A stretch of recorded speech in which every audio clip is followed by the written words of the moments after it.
I'd like to call this meeting of the Board of Education for the School District of Baraboo to order for Monday, October the 12th, 2015 with roll call. Mr. Cummings is not here. Mr. McNevin? Here. Mr. Meering? Here. Mr. Mortimer? Here. Ms. Riley? Here. Mr. Vedro? Here. And Vodak here. Continue with the pledge. Flag is straight ahead. I pledge allegiance to the flag of the United States of America and to the republic for which it stands, one nation, under God, indivisible, with liberty and justice for all. I would entertain a motion for the approval of the minutes of the September the 28th, 2015 meeting as printed. So moved. Second. Motion by Riley, seconded by Mortimer. Any discussion? Hearing none, those in favor, please signify by saying aye. Aye. Those opposed? Motion is carried. Minutes thus approved. Brings us to correspondence. I have none. Mr. Meering? Yeah, I just had the one that I received from Representative Dave Considine acknowledging School Board Associations Week. So, Thank you. Any other administrative correspondence? Hearing none brings us to the agenda entitled Public Viewpoints. Do we have anyone here for public viewpoints tonight? Any public viewpoints? Any public viewpoints? Hearing none, then that brings us to staff student community recognition. And we have a big presentation tonight, a couple of them actually. And I would like to turn it over to Ms. Miller for All right. that. I'm going to ask Todd Spencer and Amy Jo Castleberry to please first stand up and stay with me here. What we did a few months ago is the school district nominated 2 businesses here in town for the WASB Business Honor Roll. And we're happy tonight to share that both of our businesses were selected. And so we're going to be celebrating Flambeau and MSA Professional Services tonight. And I just want to share with you a couple of things that we talked about in our nomination for Flambeau. Flambeau has been partnering with the school district now for many years, and that partnership goes beyond donations to support our technical education programs. Todd in particular has been, he even took a dive off of a stage, right? For the district? You took one for the team, yeah. They went and presented down at the Dane County Business Council there, and for Todd, you know, it was a really faulty, it was a faulty stage. It wasn't a stage. But you know, Todd has been very instrumental in helping us strengthen our technical education programs, and that helps us prepare our students for better skills and to help you with the workforce. And Amy Jo has been really helpful in welcoming our students into their workplace to help them work on those skills. So we can't say enough about how much we're grateful for our partnership. And I forgot, thank you. I have the certificates here. So on behalf of the School Board Association, we'd like to give you the certificate for your business. And we'd love to give you an opportunity to say a few things too, if you'd like. I just want to thank the school district, because without your cooperation and your help, and it's a partnership, it's not us driving it, we need the school district to make it happen. And we appreciate the product that you're putting out, because we need top-notch, you know, future employees to make this work. So we just want to keep raising the level of the students that we're getting out of the district, and we appreciate all your help. So. And the kid's here enough for me, so I'll second what Todd says. Thank you very much. Thanks.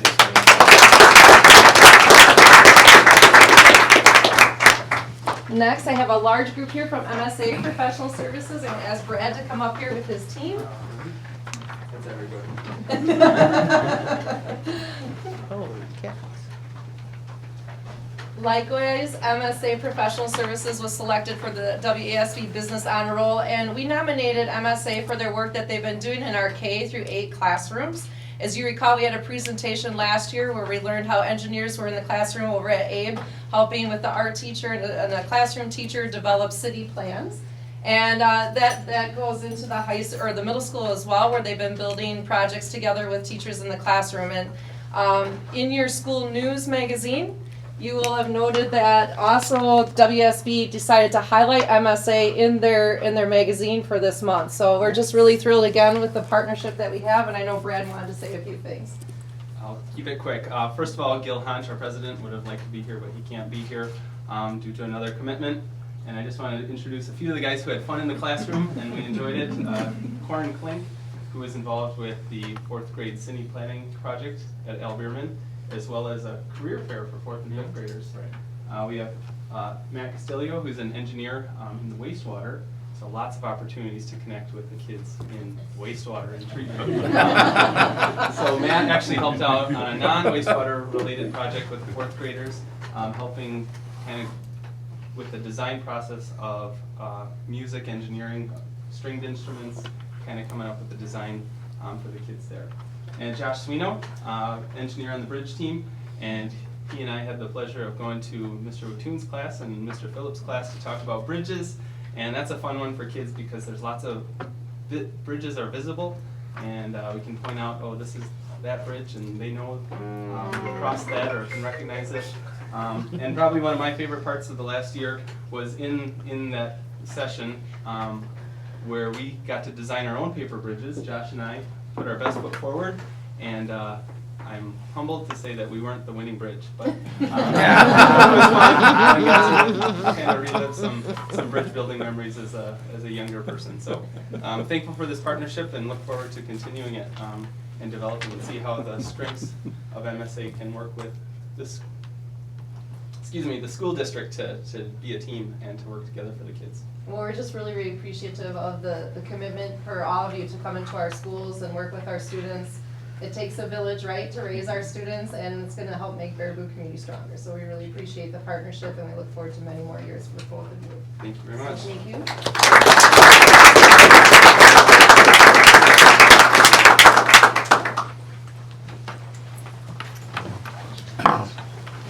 Brings us next to continuous school improvement. And we have a team from the Jack Young Middle School. And Jane's going to introduce. So, as you know, this year we committed to a one-to-one rollout with Chromebooks at the middle school. And we have 3 teachers here from the middle school, Brian Yatoon, Teresa McCullough, and Linda Garcia, who are going to share with you how that has made a difference for them instructionally. And we have 2 students, Danny Bullock and Babel Belke, who are going to be sharing with you their perspective from students and how this has had an impact on them. So They would like to start. well, I'll turn it over to the kids first so that they can share. So. Okay, so first of all, I am not dressed formally because we just came from a volleyball game and we won. And so about the Chromebooks, it's really nice having them because you don't need to bring so many supplies home to do your homework. You can just bring this one laptop and you can take it to any public place that has Wi-Fi and just do your homework from there. There's no carrying around a heavy backpack, and it's way easier to do homework on that. And it's just a lot easier to type in what you need to do for your homework, and you can do it anywhere. It's really mobile. And last year when we had used Chromebooks, they had to haul these carts around with Chromebooks in them. And it was really annoying to haul them around everywhere, take them out, put them back in, make sure they were plugged in, and they were always being dropped and broken, and they were not very good. Kind of going off of what Danny said, it makes it a lot easier to manage homework with Google Classroom, which helps a lot, and it helps with advances in technology. And like a lot with Google Drive, it has an offline mode so that you can work on it if you don't have internet, which does help a lot for people who don't have access to internet. And also, like Danny said, it helps a lot with moving around, like without moving around the carts and like having all the Chromebooks broken. How does your mom feel about you having a Chromebook? Felt pretty good.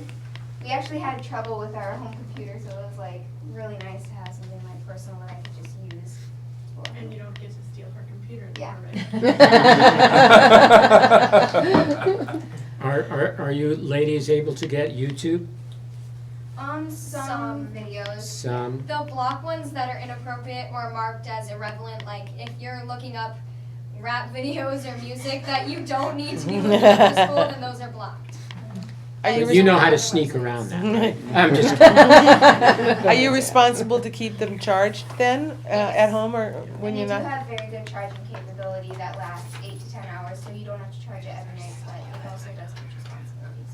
You're more likely not to leave your homework at home, Yeah. right? Because you got it with you. And On the it's book. also really convenient if you lose it or you temporarily bust it, and while you're waiting for the replacement to come in, you can just go to the media center and they'll give you one from last year or an older model, and it's nice knowing that you always have something to back it up with.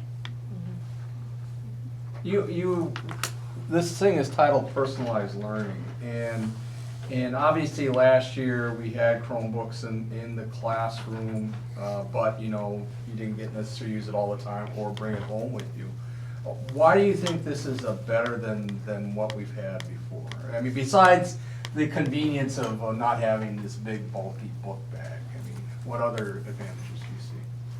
Well, kind of like I said, it's a lot easier to manage homework, and so it's all organized into one thing instead of having tons of worksheets and Sure. review sheets and stuff like that to like jumble around, and it's just kind of like all right there where you can get it easily.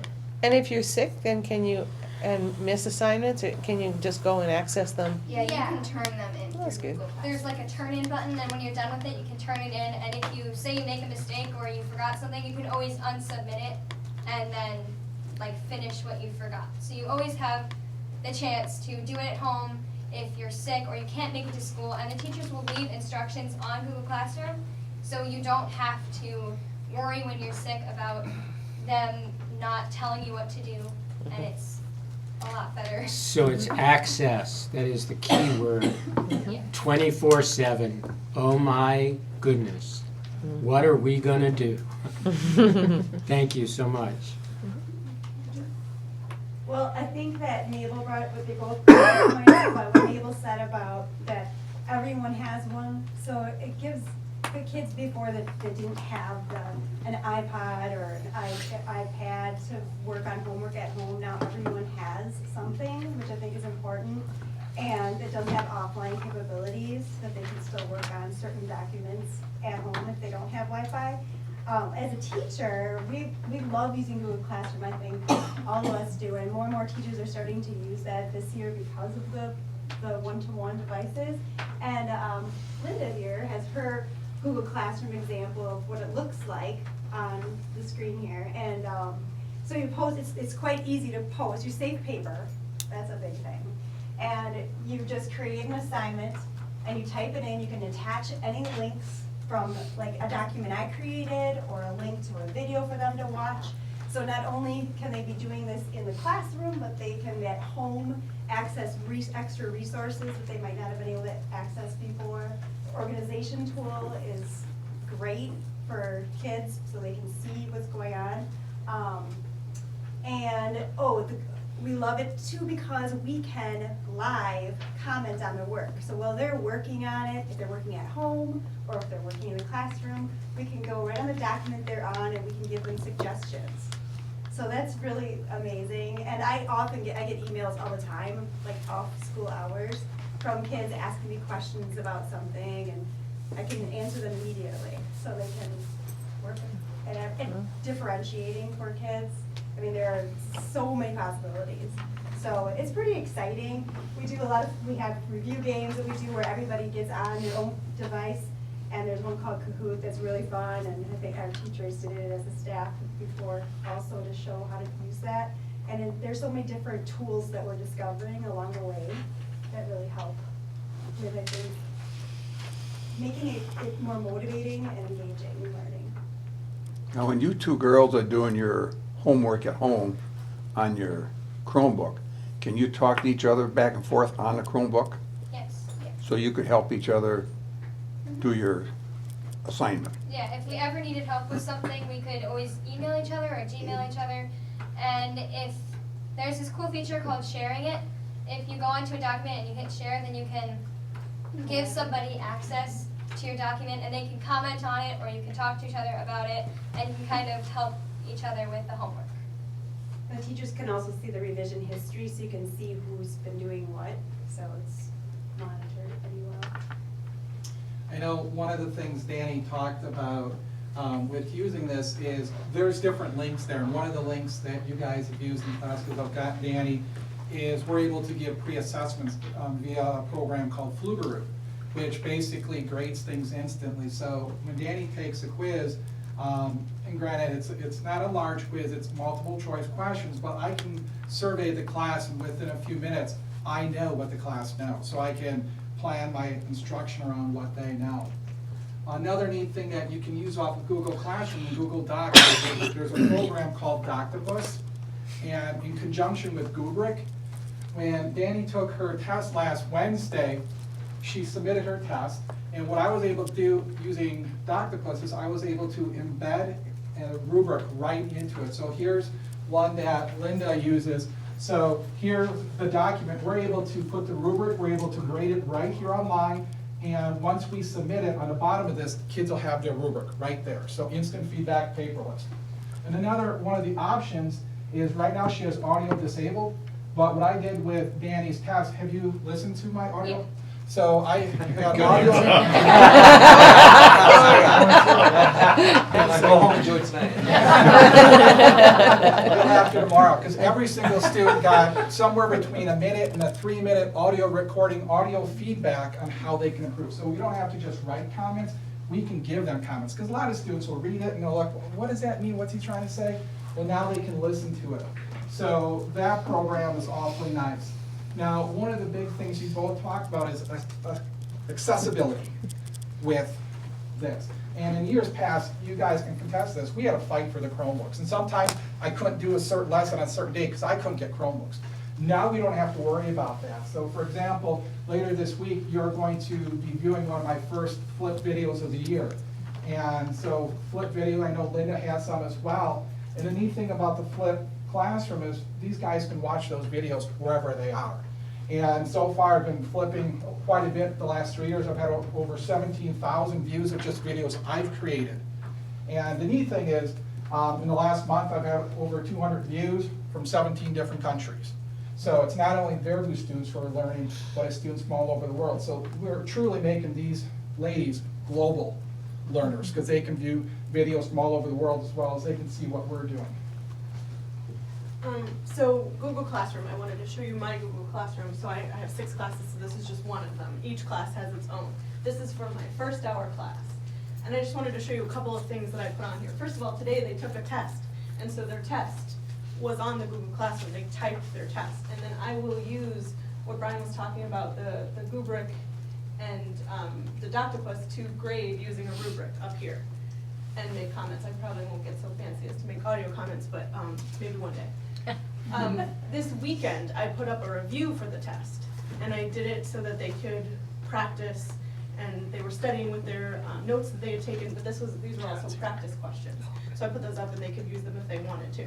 Now, did anyone take advantage of that? I don't know, but it was there, and it was there throughout the weekend for them to use if they needed to. And then what Brian was talking about was these videos. So probably the most personalized thing that I do in my classroom is National History Day. And what I love about it is it really allows each student to do as much as they want. And so I make these videos about the different parts of doing research. So how do I choose a topic? How do I collect information? How do I tell if it's a reliable source? And these videos are up here, and they can always go back and rewatch them if they have forgotten how to do each of these things. I am going to make 7 more throughout the semester for different pieces of the research project. And so, again, anywhere they are throughout, home or over the weekend, they're trying to do research, they'll have me there to help them, even if I'm not actually physically there. So it's a way of flipping that lesson and allowing students to have that information wherever they are. And then they're just doing the work in the classroom with me where I can sit by them and help if they're having questions that I didn't answer in the video. Yes. Thank you for bringing up the point of discernment, of being able to identify what is a trustworthy source. How do you know what a trustworthy source is? Given the internet age and given everything that is available at the touch of a finger, it is incredibly important that our young people have discernment and understand self-interests, understand a variety of things, and I would encourage all of our teachers to ensure the fact that in using Chromebook as or the internet as a basis, that part of the education, along with the technical control, is also there, because the guides that they need and have always needed are teachers in the classroom helping them with discernment. Well, and what this basically is a list of questions. So when you're looking at a website, ask yourself, is there an author? Is there you know, and they would just go through the checklist, and if it doesn't meet all the criteria, they have to ask themselves, is this a reliable source? So, not only do I have that video, but I also, under the About tab, have a checklist for them to use for reliable sources, so they can always go there too. So Google Classroom is basically how I'm running my class, and like they were saying, when students are absent, it's really wonderful to be able to, I just send them an email and say, look at assignment number 11, that's what you missed. Please turn that in as soon as possible. So I can use the technology to communicate with them. They have the instructions right there on the classroom. Less paper. Hello, my Sundays are so different this year. Seriously, and, you know, that's 140 copies of everything that I don't have to make, which is amazing, and that takes a long time. And the other thing I wanted to bring up with is students who struggle with reading. Obviously they get a lot of practice with reading in their language arts class, but in social studies I need them to actually read my social studies things, and they have amazing text-to-speech apps that will read it to them. Yes, it sounds like a computer, but that student gets that support, while at the same time as an 8th grader having that independence that I think makes them feel a little bit more grown up. So I just think there's lots of things that are awesome about this. Do they see the words at the same time that they're listening to them? And I say, you must do both, please, so that it helps, helps build the reading skills. Does this mean eventually that we aren't going to need books? I don't think so. Pardon? I don't think we need them now. That's what I don't think, but some people really prefer to read on paper, and I totally understand. So I think we'll always have a choice of that, if the I still try preference to is have a there. balance of, you know, like, you have to write in a compositional book, because I think it's important. There is something to the brain and writing also. So I think you have to have a balance. If you have everything on one or the other, you know, maybe that's not the best thing, but, I like having a balance, and, yeah, kids do prefer, most kids prefer having a book. But there is a digital library, though, as an option as well, that some people do use. Yeah, but the textbook, I mean, I could always put it, the textbook, I have an online textbook, so I could always put it up there. Well, one of the things, that, you know, obviously we're working on standardized grading and 1, 2, 3, and 3, but do we find that this type of system is helping our students to say, I'm really getting into this, I'm going beyond whatever you're asking for? One thing I did last year that I think, and I think you might have done something similar, is I made a Google Classroom for my gifted and talented students. Yeah. And in all of my classes, they joined it, and so there were extension projects that they could all work on when they were done with what we were doing in the classroom. So having access to the technology every day will allow me to do so much more with the gifted and talented students. So I appreciate having it in the classroom every day, because last year I couldn't even do it when I had the computers. Sure. I know John couldn't be here tonight because he's not feeling well, but I think if he were here, he would insert himself and say that many times he sees kids on the Chromebooks at lunch, in the hallways, at sporting events. Dave, you could probably comment on that. Absolutely, the tone of our lunchroom is totally different this year than it has ever been in the past. We have kids working on homework, and they're responsible for their stuff. We used to have a pile of piles of books and stuff laying all across the aisle for the hallway before you get in the lunchroom. Chromebook, they're not leaving that stuff out there. They're responsible for it, and they're taking all their stuff with them, either they're getting it to the locker or they're and it's the whole tone of our lunch, our 30-minute lunch period 3 times a day is totally different than it has ever been in before. Dave, I'm assuming they have cyber food fights now, rather. Well, there is some cooking things going on, for the most part now. And, you know, it's really unique to watch, you know, go around the building and lots of kids are on their devices and doing academic work within the classroom setting. Whereas before, it's a hit or miss, where it's either paper and pencil, or if you were lucky enough to have a Chromebook, set of Chromebooks in your classroom, or there'd only be 3 or 4 of them, and we would have a little station for them, and that was it. So it's exciting, it's an exciting process to watch unravel to come about. So. Can you play games in those during lunch hour? Some games are available to them. There was a large availability a little while ago, and then, yeah, kind of tightened that up a little bit. And then all of a sudden, Matt was getting lots of emails from kids, because kids go, why can't I said, email Mr. Pellin. So I was just walking around lunch, email Mr. Pellin. Seriously, if I saw a game, I would go and block it right away. So a lot of the staff members have an opportunity to jump in and add stuff to be blocked as well. Well, I just heard that they were playing games during lunch hour. That's why I asked. The technology department does an amazing job, like making everything run smoothly. I feel at least, seems they run top of everything. If I may add one more thing, there is an app called Google Forms where teachers can take surveys. It helped a lot at the beginning of the year for teachers to get to know you personally and about the things that you like and stuff, and it's really easy for them to take surveys and like look at what you got and what you need to work on. Thank you.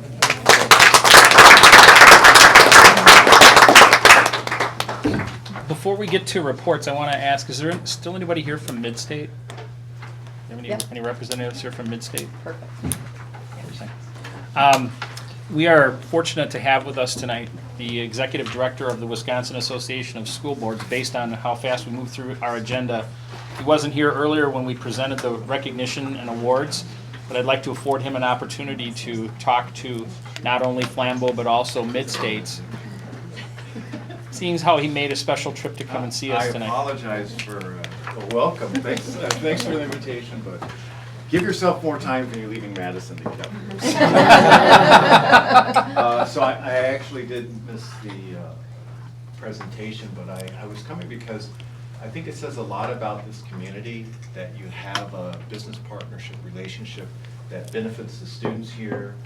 And from what I've read about your collaboration, it's one of the things that we wish more districts had, that type of support by their local businesses. So I just wanted to add my thanks to that of the board for stepping up and supporting the school district, which is accomplishing great things. It was great to hear about Chromebooks, because I think some of you may have heard some of the fears around Chromebooks and how, well, we won't even go there, but certainly to hear that the students are excited by the use of the Chromebooks and how it's helping them.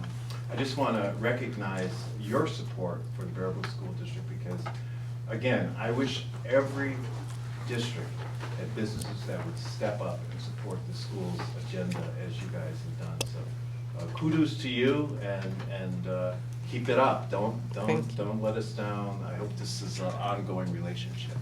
I know that the board appreciates it, and the staff, and certainly the community. I don't know what's going on in Baraboo, but I was just in Madison. There was a big discussion about your theater, and apparently it's been completely redone, or it's in the process of being redone, and people are very excited about it. So good things are happening here. Thank you for making the trip. Thanks, Lori. John? Sure. Hey, how are you? I just wanted to also note for our public to thank John personally, and also to WASB, the Wisconsin Association of School Boards, of which all of us have participated in our professional development as board members provided by WASB. And we have an opportunity to collaborate with other school districts and other board members and to share the work that we are doing here in Baraboo schools with other school districts, both from a board perspective as well as the Wisconsin Association of Superintendents. And all of what we're doing in this community, like what we have heard, gets communicated globally. And thank you for recognizing that there are good things happening not only in the Baraboo School Board, but in Baraboo, John. Absolutely. Thank you. Thank you. Thank you. Thank you.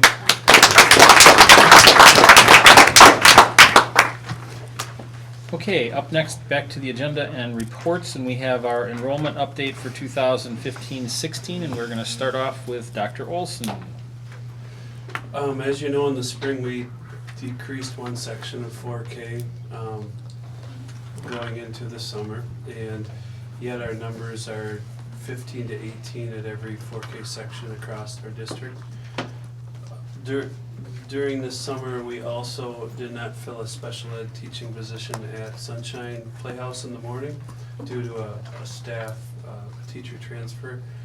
So that made things a little tighter with our special ed clustering, but we've been making it work and it's working out. Our third Friday count, as you can see, is identical to what it was last year at this time on the third Friday. So, you know, even with one less section overall and a little bit of moving around of a couple special ed kids, we've been making it work, and we're off to a really good start with our 4K kiddos. Thank you. Dr. Fitzgerald. Sure, for the elementary enrollment, I left a little anticipation with the total blank at the bottom there. So if you did your own math, you would see that we're slightly under the 2013-14 and about maybe 30 kids, almost 30 kids different from last year. I do want to note though that these are numbers from the week of Third Friday, and we still had quite a bit of transition during those times. So these are not official Third Friday numbers for the elementary K-5. Okay. And Danny Scott on open enrollment.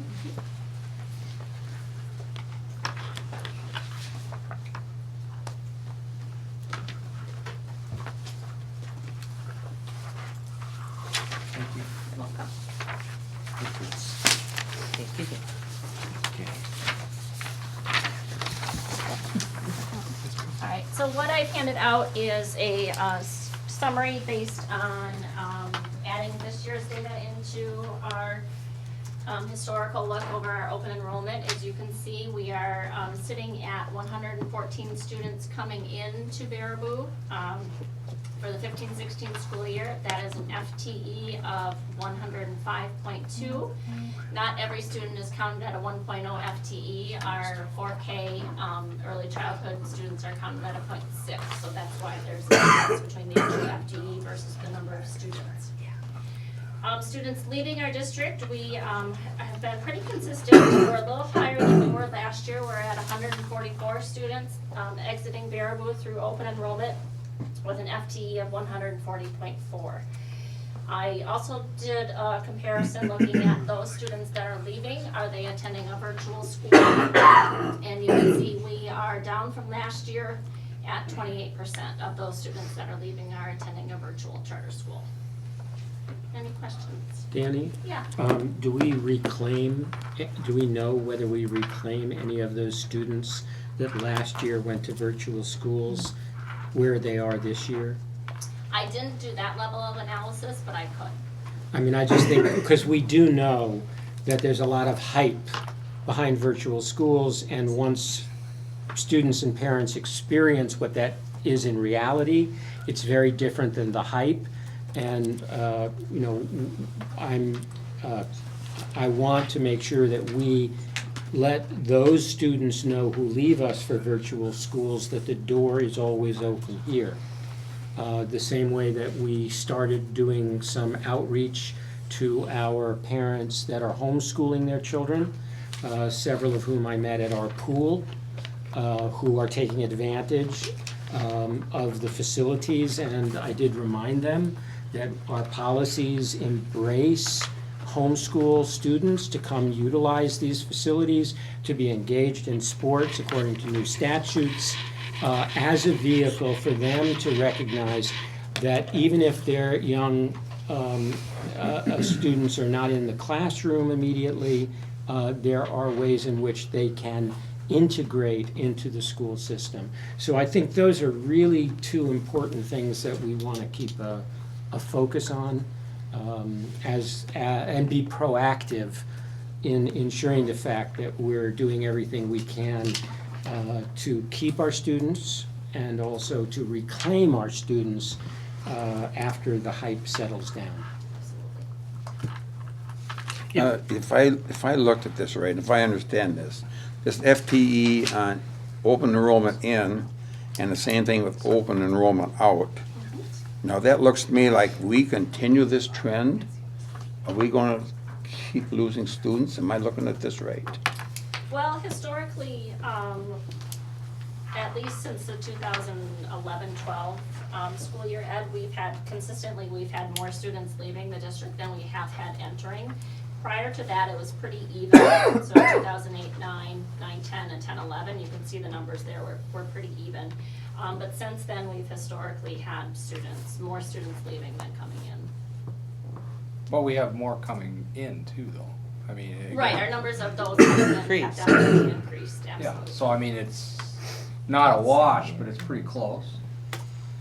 Are we gonna talk about, there was a couple of other documents that we received in our board packet. Are we gonna be talking about those? Yes, Jeff's gonna talk about those. Okay, I'll let you handle that, yeah, sure, because I have some questions on that, which you'll probably answer. If I can.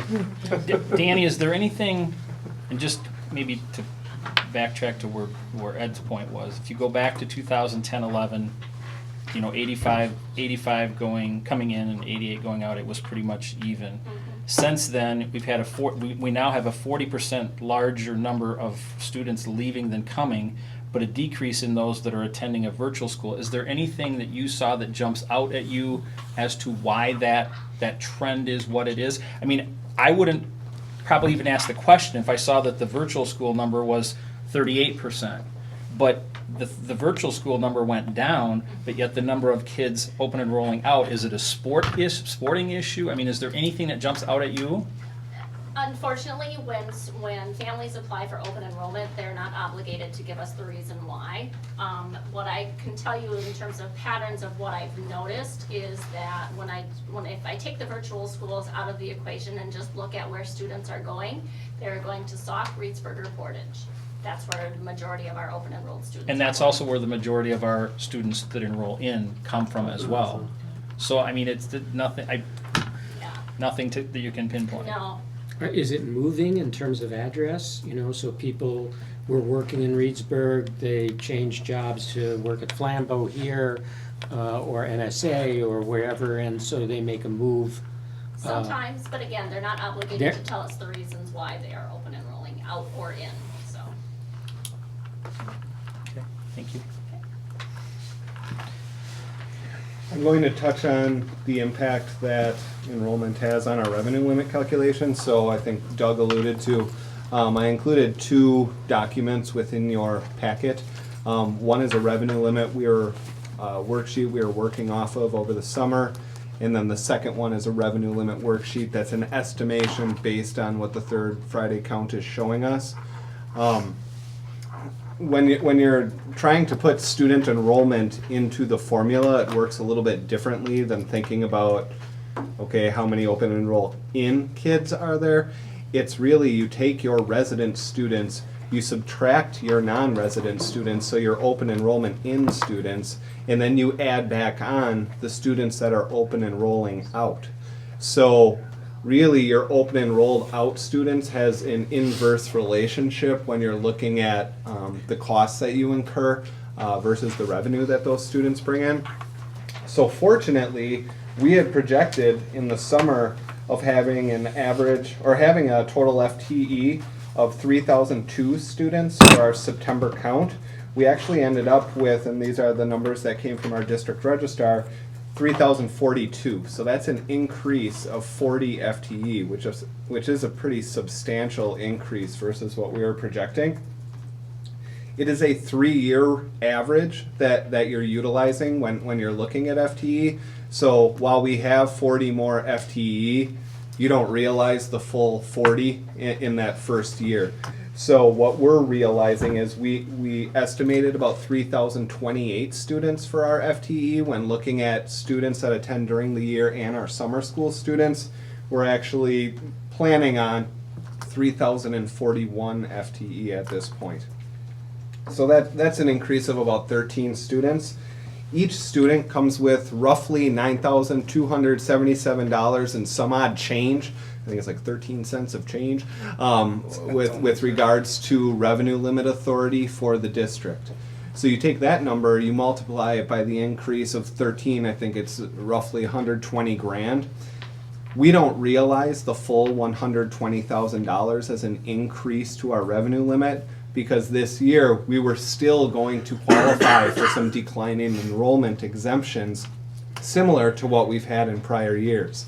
By our student count increasing by 13 FTE, we no longer are going to qualify for those exemptions. So it's almost spot on $100,000 in increased revenue based on this FTE count that we received at the end of September.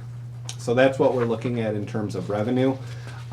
The planned budget deficit at the annual meeting was right around $115,000, something along those lines. So really, this $100,000 is almost bringing us to a balanced budget for the 15-16 year. Hey, you're a hero now. Okay. Never heard that in my life. One quick question on that before Sean's question. Maybe it's the same one. We went from the summer of 3,000 and a few, and to 3,042. Do we know, I mean, I know we're throwing numbers and the numbers are flying from all over. Right. Why even the 40 occurred? I would go back to Danny on that. It's we didn't get the high school and the middle school. Right, and that's where a significant increase in student population happened, was at the high school. So in terms of why that happened at the high school, I would have to defer to our administrators at that level and perhaps bring that to you at the end of October. Yeah. Well, Glenn, can we talk about? Okay, so we'll get those numbers. Yeah, Doug, we'll bring those numbers for you. Okay, thank you. We had Turkington and Keek here talking about their summer school lift program, which has now over 100 kids a day at it. And 3 years ago, there was half that big. Yeah. Now, I realize those aren't all an FTE in summer school, but that's a big swing. I guess, could we quantify those numbers? We could. As I look at summer school, our numbers are actually down from the prior year. So I'd be interested in hearing more about how those numbers, our summer school FTE is calculated and how those students figure into that equation. Well, what we might have experienced is more participation in that particular program in summer school, but a decrease in other areas. Well, that's the impact that we need to see and understand too. So we need those numbers too. Certainly. Any other questions from the board before we move on? Thank you for everybody for the update. Brings us then to personnel recommendations, of which I am not aware of any for us to act upon tonight. So thus we move to new business, and for A, I will turn to Mr. McNevin as Chair of Finance. Move to approve. Second. Motion by McNevin, seconded by Mortimer. Any discussion? I assume you're talking about receipts and disbursements, right? That is correct. Approval of receipts and disbursements is presented. Just want to make sure I'm not doing something jinky. I'd never do that to you, Sean, you know that. Yes, you would. Any discussion besides that from Mr. McNevin? Hearing none, those in favor signify by saying aye. Aye. Those opposed? Motion carried. Brings us then to the youth options approval for the spring semester, a list of which was included in your board packet. I'll second that. Motion by McNevin, seconded by Mr. Meering. Any discussion on youth options? It is just a stunning list of accomplishments for our students, for Baraboo School District, and for Boo U. Any other comments? Hearing none, those in favor, please signify by saying aye. Aye. Those opposed? Motion carried. Brings us to the entertaining a motion to adjourn. So moved. Second. Any discussion? Hearing none, those in favor signify by saying aye. Aye. Those opposed?